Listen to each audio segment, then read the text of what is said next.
안녕하십니까. 안성기숙학원 학생 여러분. 오늘도 어김없이 영상으로 여러분을 찾아뵙게 되었습니다. 집에서 이제 공부하는 게 벌써 이미 2주째이죠. 어때요? 할만한가요? 아무래도 학원이 그립죠. 그죠? 지금 앞에 있는 3일차까지는 옷이 좀 바뀌었죠. 앞에 있는 3일차까지는 제가 미리 좀 촬영을 했고, 오늘 지금 이제 촬영하고 있는 건 역시나 여러분들이 원래는 앉아 있어야 될 빈 우리 101호 강의실에서 여러분을 기다리는 마음으로 지금 이렇게 촬영을 하고 있습니다. 교무실에는 이제 여러분의 반 담임 선생님들이 지금 앉아서 열심히 여러분들과 통화를 하고 계시던데,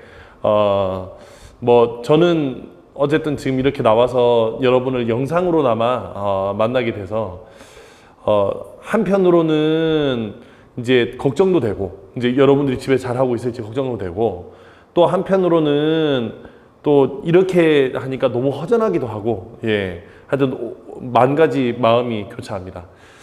제발 잘 부디 건강하게 잘 돌아오셔서 다시 웃는 얼굴로 만났으면 좋겠습니다. 자, 앞에 있는 3일차 동안은 우리 이제 수능 완성을 했죠, 그죠?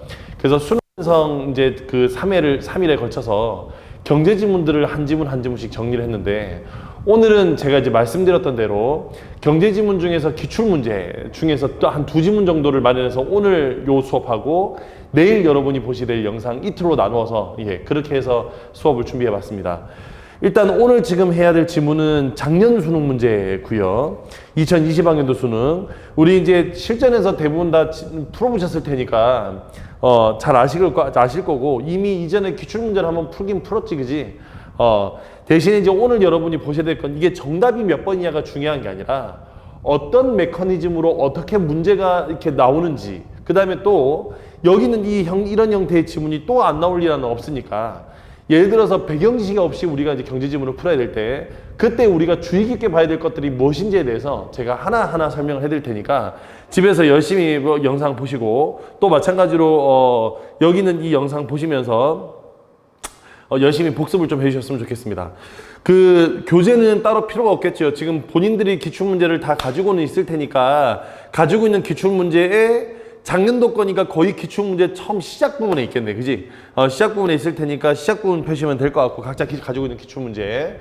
만일에 지금 내가 기출문제를 학원에 두고 나왔다, 그래서 기출문제가 따로 없다 하시는 친구들은 여기 2020학년도 수능이니까 EBS 홈페이지나 한국교육과정 홈페이지에 들어가시면 작년 수능 문제를 출력하실 수 있어요. 그러니까 EBS 지금 대부분 다 아이디랑 비밀번호를 가지고 있을 테니까 EBS 가서 위에 상단에 기출문제라는 카테고리에 들어가면 작년도 수능 문제를 선별해서 뽑을 수가 있습니다. 거기서 14, 15페이지가 되겠네요. 거의 끝이니까 14, 15페이지를 출력을 하신 다음에 한번 대체적으로 한번 읽어보고, 여러분이 이제 어떻게 풀으셨을까? 그러니까 작년에 현장에서 혹은 올해 이제 기출문제를 풀면서 어떻게 풀었을까 다시 한번 더 한번 생각해 보시고, 여기는 이 지문 다시 한번 더 쭉 돌아본 다음에 그 다음에 이 영상을 보셨으면 좋겠습니다.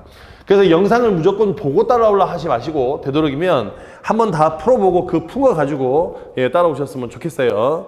자, 그러면 오늘도 어김없이 한번 시작 한번 해보겠습니다. 2020학년도 수능 문제입니다. 2020학년도 수능 문제 BIS 비율규제 문제입니다. 작년에 사실 이런 경험은 있겠죠. 여기까지 못 풀었어, 그지? 그러니까 작년에 지금 현장에서 푸셨을 때 여기까지 못 풀었을 가능성이 크거나, 아니면 예를 들어 지금 여기 있는 친구 중에 또 일부는 아직 작년 수능 시험장 안 갔던 친구들도 있잖아. 그러면 그 친구들 같은 경우에는 지금 기출문제를 가지고 풀 때 영역별로 나눠져 있는 거 말고 연도별로 되어 있는 걸 풀다 보면 여기까지 못 올 가능성이 큽니다. 왜냐하면 앞에 있는 지문도 만만치 않거든요, 지금. 그래서 앞에 있는 지문 풀다 보면 마지막 여기 있는 이 지문을 버렸거나, 아니면 이 지문을 읽을 수 있었다 하더라도 거의 시간이 촉박해서 대충 대체적으로 그냥 굵듯이 이렇게 읽었을 가능성이 커요. 그러다 보니까 지문 전체적인 어떤 구조나 얼개 이런 것들은 생각하지 못하고, 여기에 지금 쏟아져 내리는 정보들에 한해서 너무 거기에 포커스를 맞추다 보니 힘만 들고 어렵고, 게다가 또 이게 쉬운 내용은 아니거든, 절대. 쉬운 내용은 절대 아니야. 그래서 많이 애먹었을 거라고 생각합니다. 자, 그래서 차근차근 한번 가보도록 하겠습니다. 일단 여기 있는 지문 구조의 특징도 여러분이 좀 보셔야 될 것 같고, 그 다음에 여기서 지금 쏟아져 나오는 정보들을 어떻게 처리할 건가 하는 것도 좀 기억을 해야 되는데, 일단 그 전에 몇 가지만 정리를 좀 하고 갈게.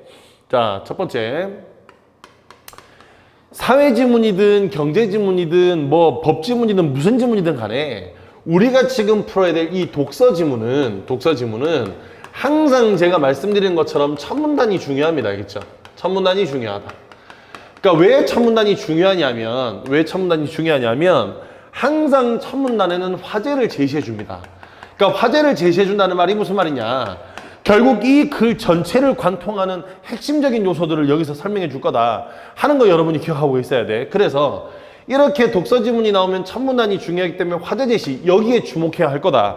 특히나 이게 뭐가 중요하냐면 첫 문단 화제 제시는 앞부분 내용보다는 뒷부분 내용이 훨씬 더 중요합니다. 왜냐하면 일반화된 화제로 출발해서 구체화되는 과정을 겪거든.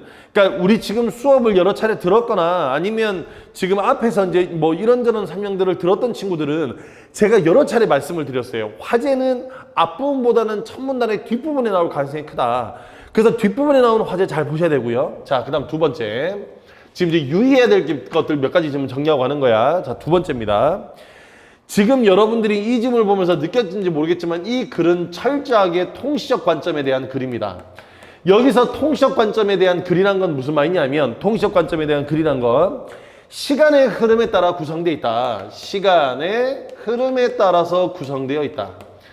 그러면 시간의 흐름에 따라 구성되어 있다는 건 무슨 말이냐면 화제가 순차적으로 이렇게 변해가는 변천사의 흐름 속에 있다. 지금 여기서 보면 바젤 1협약, 바젤 2협약, 바젤 3협약으로 변천되고 있다고. 변천. 그러니까 원래는 1협약을 만들어놨는데 그게 문제가 있으니까 2협약, 3협약 정도를 만들었다고. 그래서 이렇게 변천사로 시간의 흐름에 따라 이루어지는데 당연히 변천되는 과정에서 앞 시기와의 차이점, 이 차이점이 무엇인지를 찾는 것이 매우 중요하다. 그러니까 통시적 관점에 대한 글은 결국 앞에 있는 A 시기의 것이 그 다음 B 시기로 넘어갈 때 완전히 바뀌는 게 아니라 일부분은 동일한데 어떤 부분에서 차이가 난다고. 즉 다시 말하면 그 차이 나는 지점이 여기서 이렇게 변해가는 과정에서 차이 나는 지점이 무엇인가를 찾는 과정이 되게 중요하다. 그러면 1협약이 나왔으면 그 다음 2협약으로 갈 때 어디가 달라졌는지를 알아야 그 뒤에 나오는 39번이나 40번 문제를 풀 수 있단 말이야. 무슨 말인지 이해돼? 그 어디가 달라졌나가 포인트야. 어디가 달라졌냐가 포인트. 지금 내 말이 무슨 말인지 이해됐죠? 어디가 달라졌냐가 포인트다. 자, 그 다음 세 번째입니다. 자, 또 봐. 지금 여기 중간중간에 뭐가 나오냐면 중간중간에 계산을 설명해 주는 것들이 나와요. 계산을 설명해 주는 것들이 나옵니다. 앞에 지금 영상들에서 제가 분명히 설명을 드렸어요. 계산이 설명이 나오는 요 구간은 철저하게 얘는 계산식으로 바꾸어서 메모할 필요가 있다. 계산식으로 바꾸어서 메모할 필요가 있는데 지금 여러분 여기 보시는 이 지문에 보면 BIS 비율을 어떻게 계산하냐가 두 번째 문단 뒤에 식이 나옵니다. 보이죠? 얘는 벌써 식이 메모되어 있어. 그럼 메모되어 있는 경우는 어떤 거냐? 잘 들어봐. 이게 이제 여러분이 출제자의 의도를 이해하는 게 중요한 거야. 식을 이렇게 써줄 때는 식을 이렇게 써주잖아? 그러면 이 식이 이렇게 간단하지 않다는 뜻입니다. 알겠죠? 반드시 이 식 안에 내재되어 있는 충분한 다른 정보들이 있다. 그 정보들을 여기 있는 이 식에다 덧대서 메모해야 돼. 지금 내 말이 이해됐어? 다시 한 번 더. 식이 이렇게 써져 있잖아?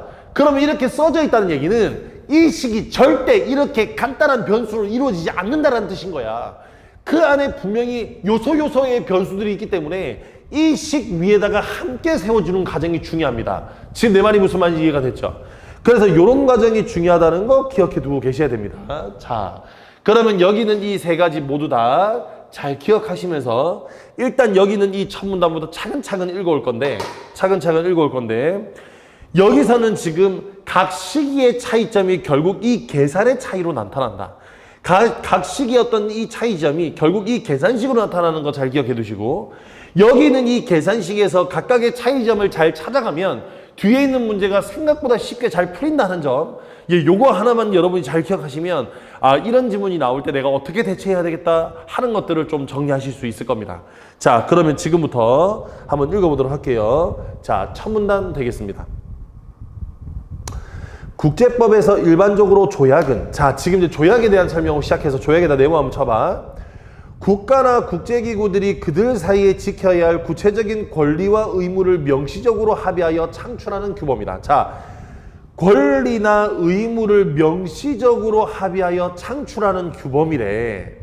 국제관습법은, 자, 이제 조약에서 뭘로 넘어가냐면 국제관습법으로 넘어가서, 자, 국제관습법에다 또 네모 한번 쳐볼게. 조약 체결과 관계없이, 조약 체결과 관계없다니까 앞에 있는 조약과 국제관습법은 다른 거야. 이거와 관계없이 국제사회 일반이 받아들여 지키고 있는 보편적인 규범이다. 반면에 반면에 세모칩니다. 자, 그러면 여기에 조약이 나왔고 국제관습법이 나왔어. 그러면 여기 있는 이 둘은 결국 규범이야. 규범이라고. 다 규범이야. 그런데 반면에 경제 관련 국제기구에서 어떤 결정을 하였을 경우 이 결정사항 자체는 권고적 효력만 있을 뿐 법적 구속력이 없는 것이 일반적이다. 그러니까 앞에 나왔던 조약이라든가 국제관습법이라든가 이런 것들은 받아들여지고 지켜져야 될 규범인데 경제 관련 국제기구에서 어떤 결정을 하게 되면 그 결정은 여기 나온 것처럼 권고적인 효력만 있을 뿐이지 법적 구속력이란 건 없대요. 그런데 세모, 국제결제은행 산하의 바젤위원회가 결성한 BIS 비율 규제 같은 것들이 비회원 국가에서도 엄격히 준수되는 모습을 종종 보게 된다. 이처럼 동그라미 일종의 규범적 성격이 나타나는 현실을 어떻게 이해할지에 대한 논의가 있다. 그러니까 여기서 지금 중요한 게 규범적 성격이 나타나는 현실이지 규범이 아니야. 그래서 규범적 성격이 나타나는 현실을 우리가 어떻게 받아들여야 될 것인가 하는 거야. 원래는 그냥 권고사항이야. 그냥 그렇게만 따라주세요 하면 될 것인데 그걸 따라주는 걸 그냥 따라주는 게 아니라 일종의 엄격히 준수하는 약간 법적인 규제가 있는 듯한 그런 느낌의 것들인데 그건 어떻게 처리할 건가 하는 겁니다. 자, 그러면서 갑니다.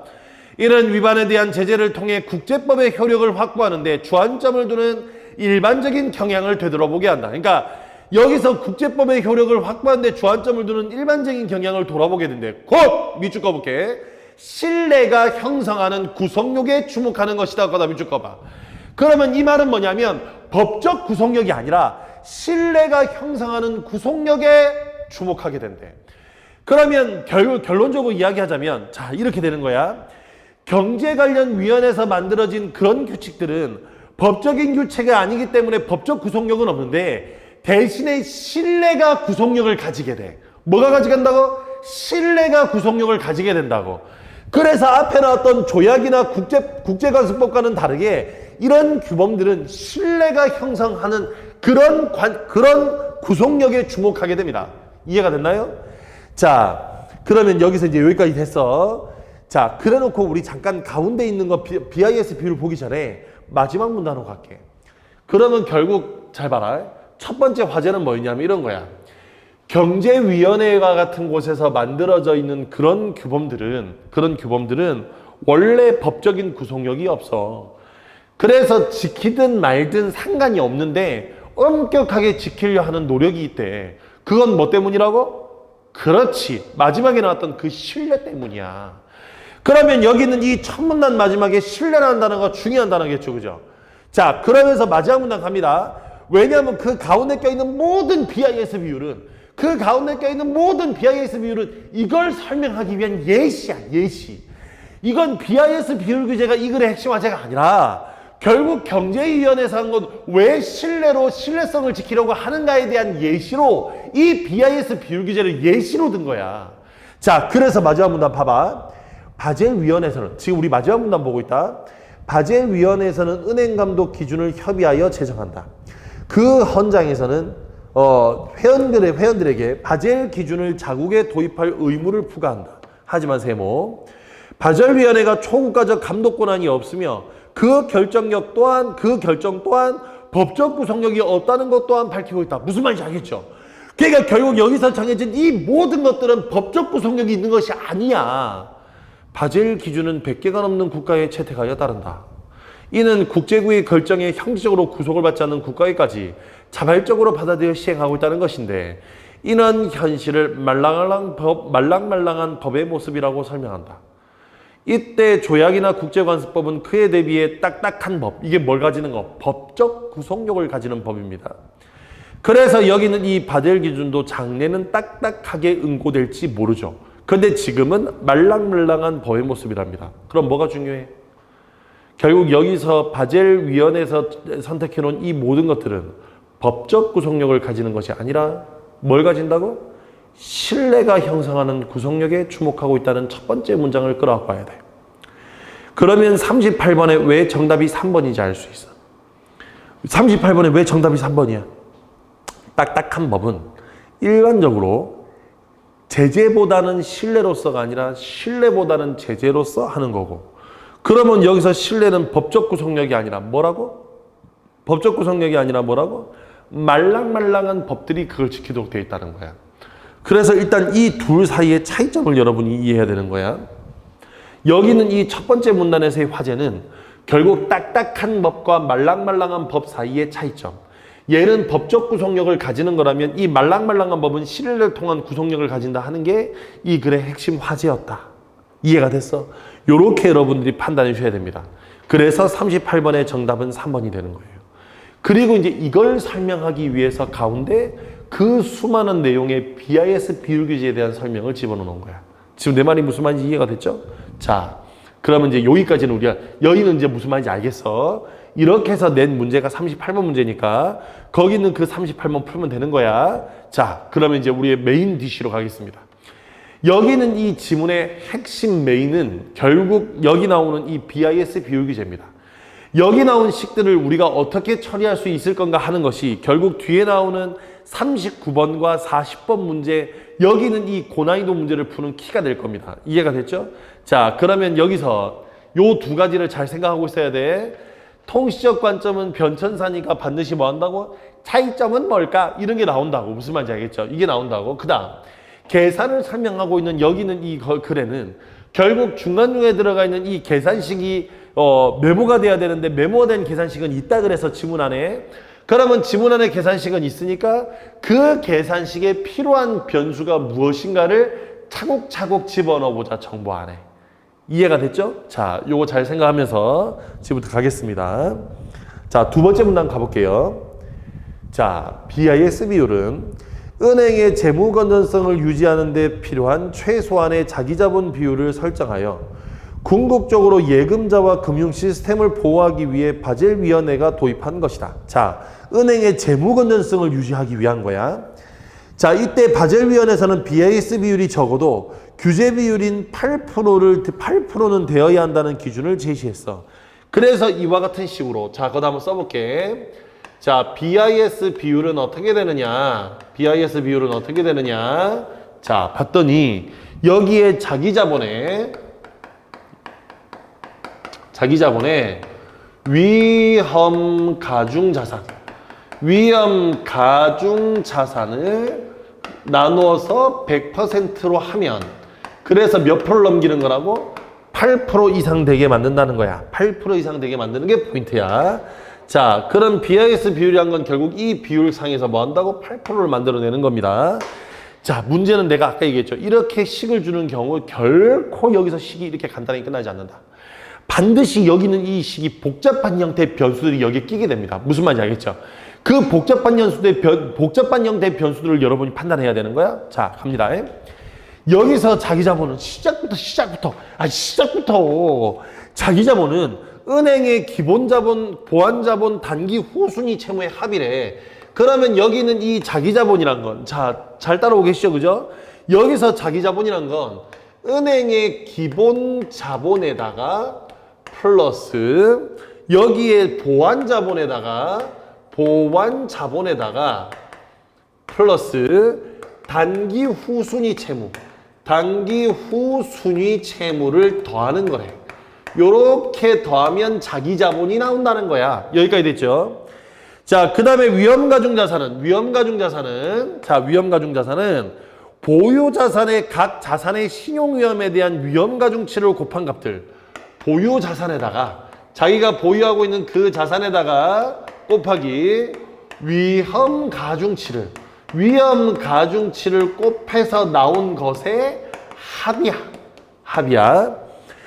자, 위험가중치는 자산 위험별 신용위험을 형성하는 것인데 OECD 국가의 국채는 0%. 자, 그러면 지금 첫 번째 뭐가 나오냐면 바젤 1 협약이 나왔는데 여기는 이 바젤 1 협약을 이 기본 틀 중에서 국채는 위험 가중치를 0%로 놓고 회사채는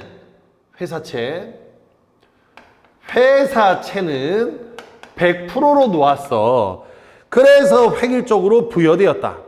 이후 금융자산의 가격 변동에 따른 시장 위험도 반영해야 한다는 요구가 커지자 바젤위원회는 위험가중 자산을 신용위험에 따른 부분과 시장 위험에 따른 부분의 합으로 새로 정의하여 BIS 비율을 산출하도록 하였다. 뭐하고 뭐를? 신용위험에 따른 부분하고 신용위험에 따른 부분하고 그 다음에 여기서 따로 뭐 한다고? 시장 위험에 대한 부분, 시장 위험에 대한 걸로 따로 나누어서 요렇게 계산하기로 했다는 거야. 신용 위험의 경우와 달리 시장 위험의 측정 방식은 감독기관의 승인하에 은행의 선택에 따라 사용할 수 있게 하여. 자, 이건 뭐 한다고? 은행의 선택에 따라서 할 수 있게 했대. 자, 여기까지 됐나요? 자, 여기까지가 첫 번째 1협약이야. 자, 금융혁신의 진전으로 바젤 1협약의 한계가 드러나자. 자, 이제 이거에 한계가 드러났어. 그래서 2004년에 바젤 2협약이라는 걸 체결합니다. 바젤 2협약이라는 걸 체결하게 되었대. 얘기했잖아. 변천사네. 그러면 여기는 이 둘 사이에 뭘 찾는 게 중요하다고? 차이점. 지금 집에서 영상만 보고 그냥 멍하게 있지 말고 따라해보는 거야. 이게 변천사니까 뭐라고? 차이점. 무슨 말인지 알겠죠? 그러면 차이점을 찾는 게 중요하다고. 이 둘 사이에 차이점 찾는 게 중요한 거야. 계속 가볼게. 여기에서 BIS 비율의 위험가중자산은 신용위험에 대한 위험가중치에 대한 자산의 유형과 신용도를 모두 고려하도록 수정하였다. 이때 신용위험의 측정 방식은 표준 모형이나 내부 모형 가운데 하나를 은행이 이용할 수 있게 되었는데, 자, 여기서 측정 방식은 은행이 표준 모형이나 내부 모형 가운데 하나를 은행이 이용할 수 있도록 했는데, 이때 표준 모형에서는 자, 두 개로 나눴어. 어떻게 나눴냐면 표준 모형과 내부 모형, 모형과 내부 모형으로 나눠서 여기서 표준 모형에서는 OECD 국가의 국채는 자, 국채야. 국채는 0에서 150%까지. 다시 말하면 국채라는 게 어디서 발행한 거? 아니, 왜 우리 지난 영상에서 했잖아. 국채는 누가 발행하는 거라 그랬어? 예, 국가에서 발행하는 거라 그랬지, 그지? 그러니까 국채는 안전한 자산으로 분류돼서 원래 위험가중치가 0이었다고. 그런데 여기는 이 국채도 나라가 망할 수가 있거든. 그래서 위험가중치를 주자 이거야. 그 다음 뭐냐면, 그 다음에 회사채는 계속 화사채래. 회사채는 20에서 150%까지 위험가중치를 구분하여. 그럼 왜 얘는 0이 아닐까? 그렇지. 회사는 위험하지 않는 순간이 없어요. 그러니까 대신 덜 위험한 회사와 더 위험한 회사가 있겠지. 그래서 위에서 100%를 하자는 걸. 자, 지금 어디가 달라졌는지 대충 알겠어? 어디가 달라졌는지? 지금 여기서 달라진 게 어디서 달라졌냐면 여기 있는 이거 국채를 요렇게 하던 걸 요렇게 지금 바꿔놓은 거야. 그러면 이거 100% 뭐 하겠니? 그래요. 시험에 나오겠죠. 이 퍼센테이지가 달라진다는 게 결국에 여기는 이 시험에 나올 거란 말입니다. 이해가 됐나요? 자, 그래서 요렇게 된다 이거야. 자, 그러면 그 뒤에 갑니다. 자, 그래서 요렇게 되는데 예를 들어 실제 보유한 회사채가 100억인데 신용 위험 가중치가 20%라면 위험 가중 자산에서 그 회사채는 20억 원으로 계산된다. 내부 모형은 은행이 선택한 위험 측정 방식을 감독기관 승인하에 그 은행이 사용할 수 있도록 하는 것이다. 아까 이건 비슷한 것 같은데, 그치? 이건 결국 은행의 방식 그대로 은행이 선택하는 거야. 뭐에 감독하에? 그래, 감독기관. 감독기관은 있어야지. 그 감독기관 하에 은행이 선택하는 겁니다. 또한 감독기관은 필요시 위험가중 자산에 대한 자기자본의 최저 비율이 규제 비율을 초과하도록 자국은행에 요구할 수 있게 함으로써 규제 비율을 초과하도록 만드는 거야. 그래서 자기자본의 경직된 기준을 보완하고자 했대. 그래서 여기는 이런 것들을 보완하고자 했다는 거야. 감독기관이 은행에다가 지시하기도 한다고. 이건 별거 아니잖아. 똑같잖아. 사실 이걸 엄밀히 말하면. 결국 은행이 내부적인 모형을 가지고 감독기관의 승인하에서 이렇게 이루어진다는 건데 얘보다는 얘가 조금 더 말랑말랑한 거야. 무슨 말인지 알겠죠? 좀 더 말랑말랑하다고. 자, 그럼 이렇게 된다. 최근에 3협약이 발표되면서 자기자본에서 단기 후순위 채무가 제외되었다. 아이고야. 자, 이제 3으로 갑니다. 이번에는 바젤 3협약이 되겠네요. 그러면 여기는 이 바젤 3협약에서는 뭐를 뺐냐면 저 위에 단기 후순위 채무는 또 빼버렸어. 이건 자산으로 보는 게 맞지 않다고 생각한 거예요. 왜? 채무란 건 결국에 돈을 갚아야 되는 거니까. 그래서 얘를 제외했습니다. 이게 가장 큰 차이죠. 단기 후순위 채무를 제외하게 된 거야. 자, 그 다음에 또한 위험 가중 자산에 대한 자기 자본의 비율이 여기서 봐봐라. 위험 가중 자산에 대한 자기 자본의 비율이 아니라 여기서 뭐라고 돼 있냐면 기본 자본의 비율이 이게 포인트야. 또 하나 더. 뭐가? 기본 자본의 비율이야. 기본 자본의 비율이 6% 이상 되게 돼야 된다. 그러면 봐봐라. 원래 BIS는 8% 이상인데 이 중에 기본 자본이 6% 이상 들어가야 되는 거야. 기본 자본이 6% 이상 들어가야 된다고. 여기에 보완 자본은 필요 없다 이거예요. 뭐가 들어가야 된다고? 기본 자본의 비율이 6% 이상 들어가야 된다고. 지금 무슨 말인지 이해됐어?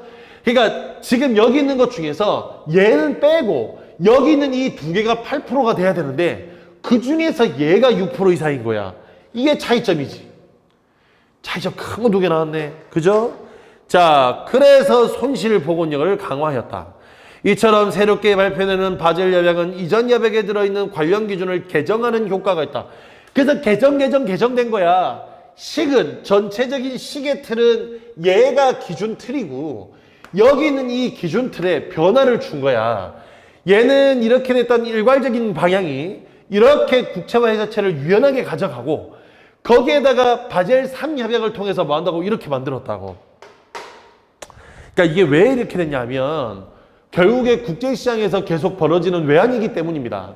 그러니까 여기서 BIS 비율을 가져야 되겠다는 건 결국 은행들이 각각 자기 자본을 가지고 장사를 해야지 채권, 채무 이런 것으로 하다가 은행이 망했거든. 그게 뭐였냐면 우리 97년도, 98년도에서는 IMF입니다. 그러니까 은행들이 무작정 뭐 한다고 채권을 사들이는 바람에 그 채권을 돌려주지 못해서 결국 은행들이 연쇄부도가. 그래서 그 연쇄부도가 나는 것 때문에 이 비율들을 정했다고. 자, 여기는 이 지문은 말이죠. 여러분이 꼭 어떤 지문과 함께 풀었으면 좋겠냐 하면 수능특강에 보면 수능특강 사회문화 10강일 겁니다. 10강인가 11강인가 거기에 나올 거예요. 자산유동화 정책 있죠. 자산유동화. 아, 6강인가요? 이제 늙었어. 몇 강인지 생각도 잘 안 나. 어쨌든 수능특강에 6강인가 10강인가 11강인가 있어. 찾아봐. 네가 찾아보면 되지. 수능특강에 자산유동화 정책이란 게 있어. 결국에 97년, 98년 외환위기를 통해서 여기는 전 세계에 있는 모든 어떤 금융감독기관들이 어떤 걸 했냐면 크게 두 개야. 첫 번째는 유동성이 떨어지는 은행으로 하여금 그 유동성을 확보해주는 방법. 그게 SPC를 설립하게 해주는 자산 유동화를 만들어주는 그런 회사를 설립하게 해주는 형태. 그런 형태의 방식을 하나 만들었고요. 근데 그건 어쨌든 뭐 눈 가리고 아웅각이잖아. 회사를 그렇게 만들어가지고 또 다른 빚을 내가지고 어쨌든 운영을 하는 거니까. 그 다음에 각각의 은행들이 자기가 가지고 있는 자본을 최소한으로 이 정도의 자본을 가지고 있어야 된다. 무조건 채권과 채무 관계로만 만들면 되지 않는다라는 걸 하기 위해서 여기서 바젤위원회가 BIS 비율이라는 걸 만들었다고. 그래서 처음에는 은행한테 야, 국채는 괜찮지만 회사채는 많이 받으면 안 돼? 이 얘기를 했다가 야, 국가도 망할 수 있어. 그리스 같은 경우에. 그래서 국가도 망할 수 있어. 그래서 국가한테도 여기를 집어넣었어. 그럼에도 불구하고 은행을 못 믿겠어. 그러면 이런 보완자본이라든가 이런 거 말고 본인 지금 금고에 들어있는 이 기본 자본을 최소한 6% 이상은 가지고 있어야 너 은행으로서 된다 하는 걸 보여주기 위해서 요렇게 이런 기준들을 마련해서 강화시켰다는 거야. 근데 이건 아까 했던 것처럼 아까 우리 얘기했던 거 뭐였어? 결국 이거는 경제위원회에서가 만들어 놓은 거기 때문에 반드시 이걸 지켜야 될 법적 강제력이 없어요. 그런데 그걸 어떻게 했다고? 신뢰를 통한, 아까 했잖아, 신뢰를 통한 구속력 이런 걸 만들어서 지금 이 바젤위원회에 들어가지 않는 나라들까지도 이런 비율을 가지고 하게끔 그렇게 해주고 있습니다. 자, 그럼 여기까지 다 됐죠? 자, 여기까지 다 됐다고 봅니다. 자, 그럼 이제 그 다음 단 갈게요. 바젤 내막은 우리나라를 비롯한 수많은 국가에서 채택하여 제도화하고 있다. 현재 바젤위원회에서는 28개국 금융당국이 회원으로 가입되어 있으며 우리 금융당국은 2009년에 가입하였다. 2009년이 뭔지 알죠? 그렇죠. 외환위기가 온 이후부터입니다. 2008년, 2009년 미국발 그 외환위기가 온 이후로 우리도 지금 여기에 가입했어요. 하지만 세모, 우리나라는 가입하기 훨씬 전부터 BISB를 도입하여 시행하였으며 현행 법제에도 이것이 반영되어 있다. 바젤 기준을 따름으로써 은행이 믿을 만하다는 징표를 국제금융시장에 보여주어야 했던 것이다. 재무 건전성을 의심받는 은행은 국제금융시장에 자리를 잡지 못하거나 심하면 아예 받아들이지 못할 수도 있다. 바젤위원회에서는 은행 감독 기준을 협의하여 제정한다.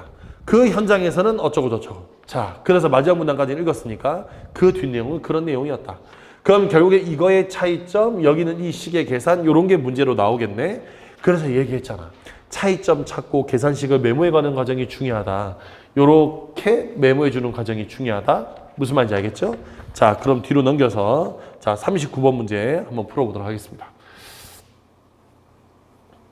이게 지금 마찬가지로 지금 빈 강의실에서 이렇게 혼자 촬영하고 있기 때문에 카메라가 돌지 못한다는 점 이렇게 양해해 주시고요. 되도록이면 여러분 보시는 화면에 한 화면에 지금 다 담도록 이렇게 하고 있으니까 중간중간에 이렇게 칠판을 치우더라도 아 그런가 보다 생각하시면 됩니다. 알겠죠? 자, 그럼 39번 가겠습니다. BIS 비율에 대한 이해로 가장 적절한 것은 그랬어요. 1번 바젤 1 협약에 따르면, 자, 바젤 1 협약이야. 자, 이 바젤 1 협약에 따르면 보유하고 있는 회사체의 신용도가 낮아질 경우, 자, 보유하고 있는 이 회사의 신용도가 낮아질 경우에 BIS 비율이 낮아지는 경향이 있대. 아니, 써 있잖아. 눈 있죠, 눈. 눈 있잖아, 지금. 회사채는 고정 몇 프로였어? 무조건 100%. 그러니까 신용도가 낮아지든 올라가든 상관없이 회사채는 항상 몇 프로야? 100%. 그러므로 여기서 위험 가중치는 계속 100%로 계산될 테니까 여기는 BIS 비율이 바뀔 일이 있다 없다? 없어. 이해가 됐죠? 아니 고정돼 있다 그랬잖아. 회사채가 여기서 회사채가 신용도에 따라서 변동하는 건 바젤 2나 3에 가서 이루어지는 거라고. 바젤 2나 3에서 이거 하나. 선생님 바젤 2에서는 이렇게 간다 그랬는데 혹시 바젤 3에서는 이렇게 가나요? 아니 이건 변천사란 말이야. 그러니까 당연히 얘가 이렇게 바뀌었다는 얘기는 그 다음 시기에는 설명하지 않아도 이게 적용되는 거예요. 무슨 말인지 알겠죠? 설명하지 않아도 적용되는 거야. 이거 잘 기억하고 있어야 돼. 통지적 관점은 그냥 화제 간의 차이점이 아니라 변천사라고. 이게 이렇게 보완됐다고. 그럼 얘가 이렇게 바뀌었으니까 그 다음은 그렇겠지.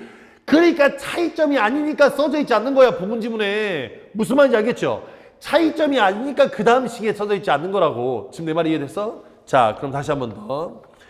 그래서 여기는 이 39번의 1번 선지는 회사채의 신용도에 따라서 회사채 위험 가중치는 바뀌냐 봤더니 그 가중치는 무조건 100%로 고정되어 있기 때문에 변화되지 않아요.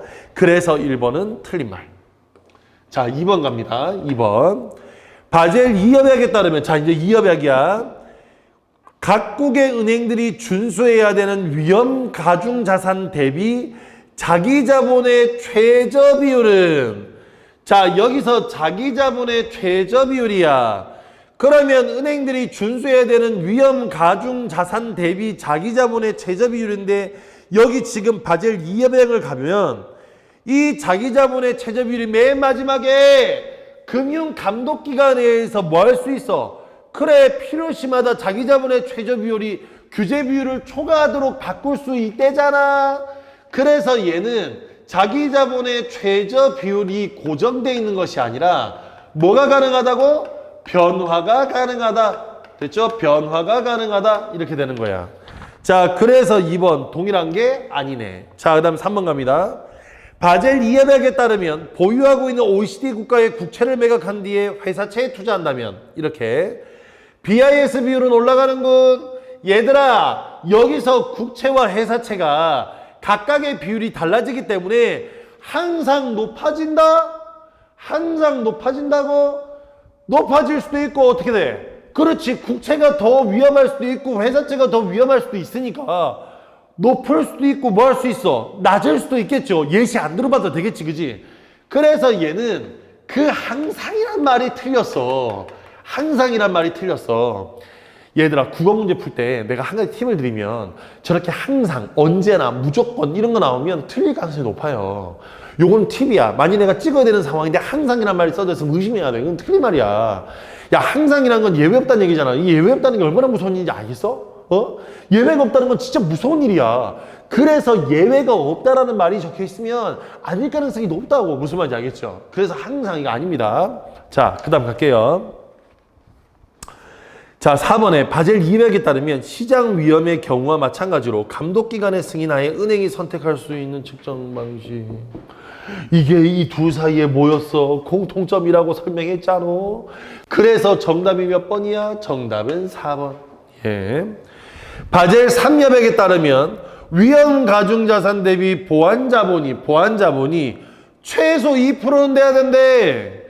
얘들아, 바젤 3협약에서의 기준은 기본 자본의 비율이 6% 이상이지 얘가 2%가 아니야. 물론 얘가 6%면 얘가 2%야 되겠지만 얘는 6% 이상이니까 얘 혼자 8% 다 해도 상관이 없어. 무슨 말인지 돼?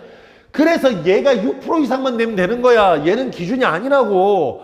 그래서 5번에 여기에 보완자본이 2% 이상이 돼야 된다. 보완자본이 2% 이상이란 말은 틀렸어. 기준은 여기서 보완자본이 아니라 기본자본입니다. 알겠죠? 이거 우리 썼잖아. 지금 눈 크게 뜨고 있지, 그지? 그러니까 잘 봐. 정보의 양이 너무 많아가지고 헷갈릴상 하면 이렇게 써. 내가 여러 차례 말씀드렸죠. 실수하면 안 된다고. 실수하면 내가 얘기했지. 제 선생님이 한 문제 차이로 서울대를 못 갔어요. 결국에 점수가 대학을 결정해 주지 않아? 한 문제 차이였어. 2점.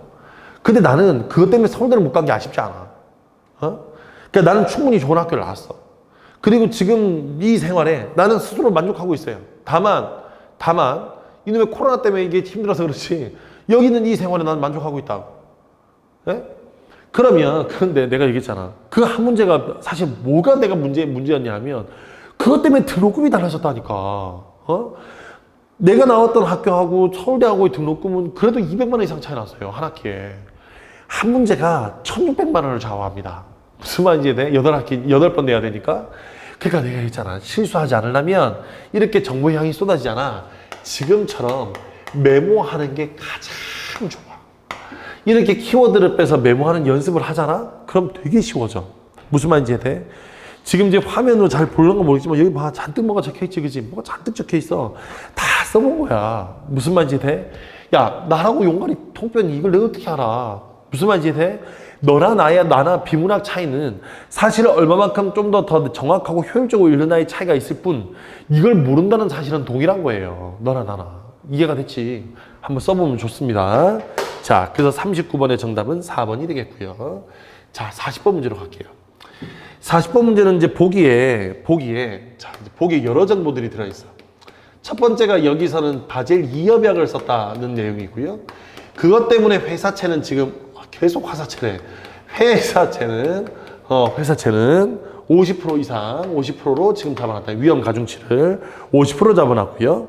자기 자본을 이렇게 잡아놨는데 이건 그냥 식으로 표현해 볼게요. 얘들아, 자기 자본 어떻게 한다 그랬어? 이거 3개 다 더하고 아래 거 지금 3개 다 가중치를 계산한 거 집어넣으면 되지, 그지?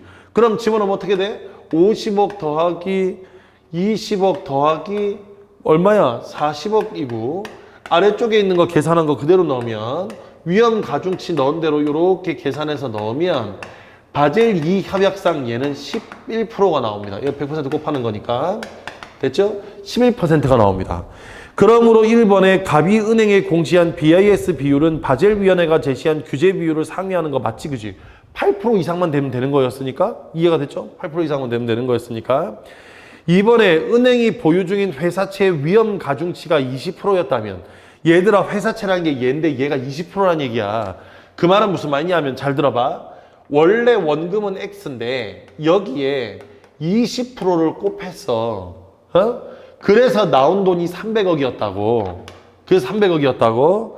그러면 20%였다면 BIS 비율은 그렇지 300억이 아니지. 미안. 얘가 지금 50%였으니까 미안. 그래서 50으로 계산한 게 300억이었어. 그러면 원래 X값은 이거 역으로 추정해보면 알지, 그지? 그러면 역으로 추정해보면 얼마일까요? 야, 이거 초등학교 수학 문제냐고! 이 정도는 할 수 있지 않냐? 누가야? 이 정도는 할 수 있지 않아? 자, 이거 계산하면 얼마 돼? 그래, 600억이야. 그런데 그 600억을 만약 20%로 잡았어. 그럼 20%였으면, 그래, 무식하게 하나하나 해보자. 그러면 100에 20이니까 어떻게 돼? 100에 20이니까. 이거 계산하면 얼마가 되는 거니? 얼마가 되는 거야? 그래, 이렇게 자르고 이거 합하면 120억이잖아. 이해가 됐죠? 그러면 20억이었다면 당연히 여기서 얘가 작아질 거고. 그러면 얘가 작아진다는 거는 BIS 비율 얘는 뭐 해야 돼? 올라가야지. 분모가 작아졌으니까 300억이 아니라 120억이 됐으니까 얘가 더 높아지는 걸 거 아니야. 그래서 비율보다 높았겠군. 2번 맞는 말이고요.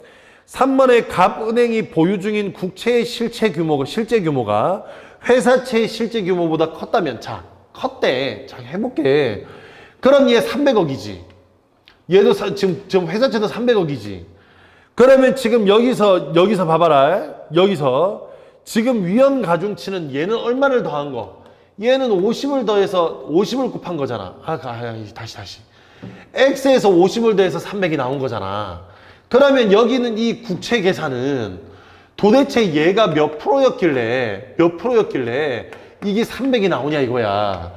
그러면 생각해봐라. 여기에서 실제 규모가 회사채 실제 규모보다 크대. 얘가 크다고. 얘가 아까 600억이라 그랬는데 600억 그러면 얘를 한 1200억 잡아볼게. 얘가 훨씬 더 크다고 치자. 그러면 얘가 되려면 당연히 여기는 이 분자는 어떻게 돼야 돼? 분자는 어떻게 돼야 돼? 그럼 생각을 해봐. 지금 요렇게 나온 300억이 나왔지. 그럼 이렇게 해서 얘가 나오려면 그러면 당연히 여기서는 국채가 회사채보다 뭐 했어야 돼?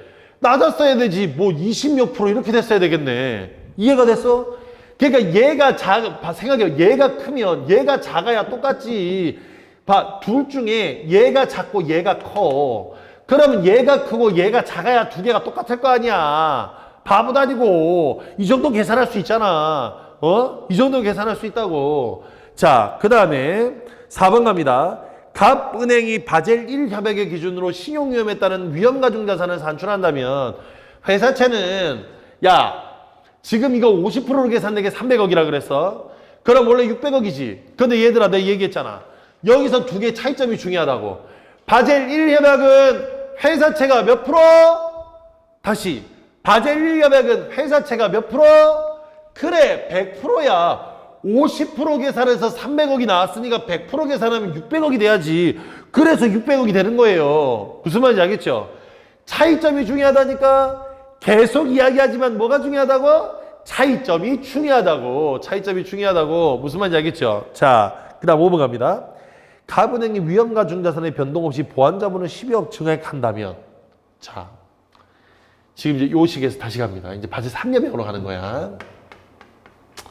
그럼 바젤 3협약이면 여기서 뭐는 뺀다고 했냐면 여기 단기 후순위 채무는 뺀다 그랬어요. 그럼 얘를 빼고 얘가 8% 이상 나와야 돼. 근데 여기다 뭘 한다고? 10억 원 증액을 해. 그러면 여기다가 10억 원을 증액하는 거니까 당연히 이렇게 계산해 보면 11%가 아니라, 그렇지, 여기는 이건 없는 거야. 왜냐면 얘는 뺀다 그랬으니까. 그럼 이거 더해 30, 50이 되니까 8%가 되는 거 맞네. 그럼 BIS 비율 규제 8% 이상이니까 돼. 맞아, 아니야? 하나 더 필요했잖아. 조건이 하나가 더 있어야 되잖아. 뭐가 더 있어야 돼? 기본 자본의 비율이 6%. 이거에서 10을 더해서 8% 만드는 것까지는 좋아. 그런데 문제는 얘야. 이 친구 그대로 이렇게 내서 비율 계산하면 5%밖에 안 돼. 그러면 바젤 3협약은 기본 자본의 비율이 몇 프로 이상 하자 그랬어? 그래, 6% 이상. 근데 이렇게 하면 몇 프로야? 5%밖에 안 되네? 그럼 바젤 3협약 돼, 안 돼? 안 되지. 그래서 정답 5번이야. 많이 어려워? 많이 어렵니? 난 별로 안 어려운데. 그러니까 이게 처음에 보면 위협감이 들어요. 위협감이 드는데 내가 여러 차례 지금 말씀드리지만 여기 나오는 요식들의 정보들을 이렇게 나열해서 정리하면 보이죠 지금? 이렇게 정리를 해놓으면 문제를 푸는 건 하등 어렵지 않다. 이해가 됐니? 그래서 되도록이면 이렇게 식을 정리해두고 이해가 됐죠? 이렇게 식을 좀 정리해두고 이렇게 문제를 풀어가기를 부탁드립니다. 그래서 40번의 정답은 5번이 되겠어요.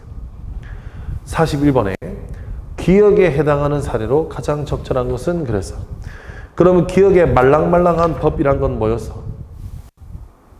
법적 효력이 원래 없는데 그것이 희한하게 법적 효력을 갖는 예. 원래는 법적 효력이 없는데 희한하게 법적 효력이 갖는 예니까 정답은 5번 되겠습니다. 됐습니까? 그 다음에 42번의 정답은 3번 됩니다. 경제지문은 다시 한 번 더 정리할게요. 경제지문은 결국 식이 다 해주는데 여기는 이 문제는 이 식을 가려면 각각의 바젤 1, 바젤 2, 바젤 3 협약이 어떤 공통점과 차이점을 가지고 있는지 여기는 이 변수의 과정에서 결국 이 식이 만들어진다. 지금 내 말이 이해됐어? 그렇기 때문에 자 다시 한번 정리합니다. 그렇기 때문에 여러분들은 여기 있는 내용들을 충분히 활용하려면 첫 번째 일단 차이점을 찾는 과정이 중요하다. 전체적인 흐름 속에서 통시적 관점이니까 그래서 차이점을 이렇게 찾고 그것이 내가 정보의 양이 많아서 헷갈릴 것 같으면 이렇게 써보고 그리고 그 식을 반드시 물어보는 문제가 이렇게 나올 테니 하나하나 숫자 집어넣어서 더하기 빼기 곱하기 나누기만 하면 되는데 이 정도는 할 수 있잖아. 이해됐어? 그렇게 문제를 풀어보시기를 간곡히 부탁드리겠습니다. 자, 오늘도 여기서 마무리하겠습니다. 지금 이제 슬슬 주의 중반으로 지금 접어들고 있는데, 지금 현재 코로나 확진자 수가 이제 100여 명대로 많이 줄었답니다. 선생님도 이제 집에서 매일매일 있는 게 너무 지겨워요. 여러분 얼굴도 좀 보고 싶고, 그래서 학원에 빨리 돌아오시기를 간곡하게 부탁드리고, 그냥 빨리 돌아오는 것 뿐만 아니라 되도록이면 건강하게 잘 돌아오셨으면 좋겠고요. 특히나 돌아오자마자 바로 9월 평가원이기 때문에 어쨌든 좀 긴장의 끈 놓지 않고 집에서 바짝바짝 공부해 주셨으면 좋겠습니다. 너무 불안해하지 마시고요.